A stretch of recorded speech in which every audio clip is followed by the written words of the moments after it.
Alhamdulillah geng. Geng, ni aku dah dapat kunci rumah aku ada beli satu rumah subsale ni lah. Rumah second hand lah kan.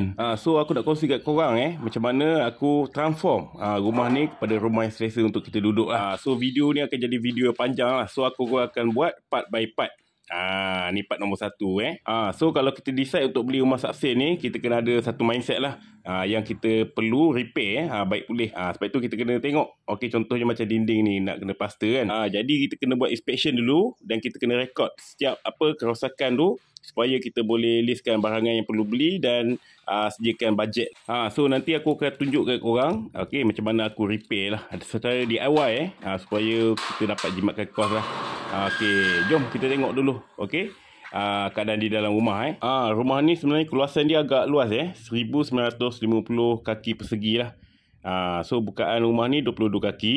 Sebab itu aku berminat nak belilah. So untuk kawasan ruang tamu ni kita boleh tengok ceiling dia dah ada lubang, ada 3 lubang di kawasan ni.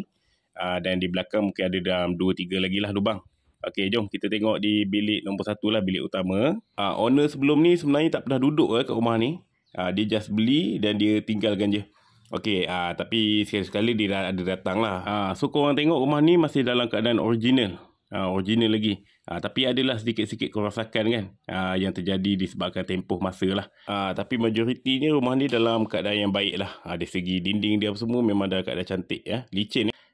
So kau boleh tengok toilet pun tak pernah digunakan tu atas pun ceiling pun dah berlubang. Lampu dinding semua cantik lagi. Untuk first time inspection ni korang jangan lupa untuk test dia punya lampu, kipas dengan plug point. Dengan piping semula, pipe air apa semua, supaya kita boleh tahulah apa kerosakan dia. Jom kita tengok bilik yang kedua bilik nombor 2 ni pun dalam keadaan baik juga. Dalam keadaan baik tinggi lah. Ceilingnya tinggi, biliknya agak sikit kecil katil single memang ngam lah kan. Ni bilik nombor 3. Ni pun agak besar juga dan tinggi lah. So keadaannya okey lah. Kita kena tulis kipas tak ada. Contoh ni kan kita tulis lah. Supaya kita boleh beli kipas So tengok macam dinding ni ni semua lembapan daripada tanah naik ke atas. Dia dah merosakkan dinding tu lah. Tapi tak apa semua kita boleh repair tak ada masalah. Aku akan tunjukkan dalam video-video yang seterusnya lah. Ni tandas di belakang. Kita boleh tengok tandas dia besar cuma kita akan tukar kepada tandas duduk lah. So kita kena tulis tandas duduk. Bilik keempat semuanya dalam keadaan baik lah. Cumanya tak ada penutup tu. Sini plaster tu. Tu kita boleh beli nanti.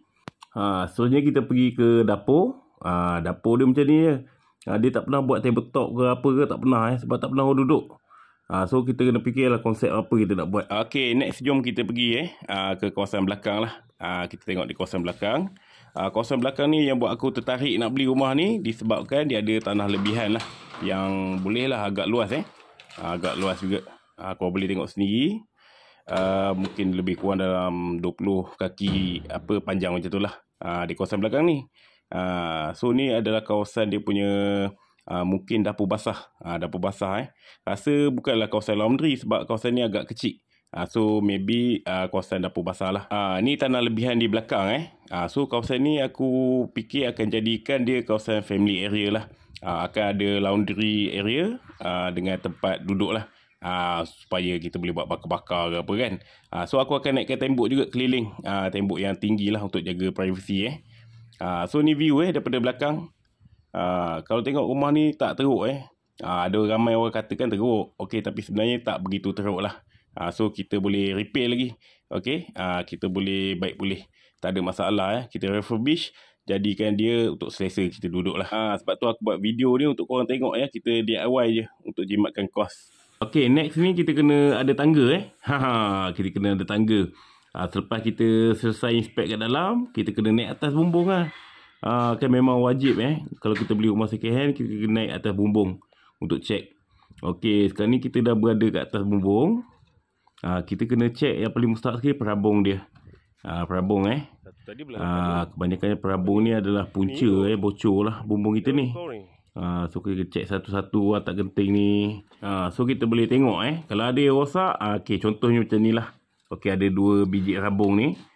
Dah pecah. So kita kena gantikan yang baru So kita tulis dan kita beli kemudian lah. Daripada atas ni kita juga boleh inspect kayu-kayu yang support bumbung ni.